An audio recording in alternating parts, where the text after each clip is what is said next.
So मेरो मम्मीले पनि भन्नुहुन्छ मलाई घरमा होइन छोरी काम गर्नु पर्दैन। तर म भन्छु मम्मी कति दुःख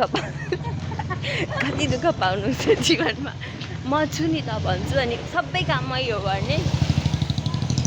अनि म चाहिँ यस्तो बुटोल जस्तो सहरमा बस्छु, त्यही पनि मेरो माटोको घर छ, पानी पनि आउँदैन मेरो घरमा। पानी लिनलाई चाहिँ हामी उता मूल खोलातिर जानुपर्छ पानी लिन। त्यहाँबाट सधैँ 4 खेप पानी लिएर आउँछु।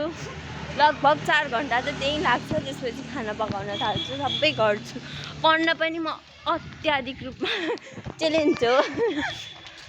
अहिले चाहिँ टपर। म एउटा कलेजमा पढ्छु, 5जना विद्यार्थी, त्यो 5जना विद्यार्थीमा पनि म फिफ्थ आउँछु के त्यो 5जनामा।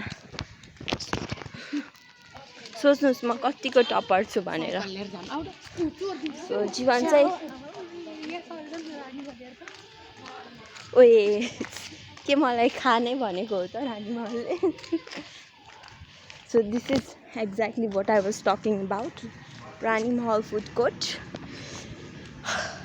जस्तै 6 बजे म हजुरहरूलाई फुल्की खाने ठाउँमा चाहिँ भेट्छु। So stay tune for my vlog. Bye by.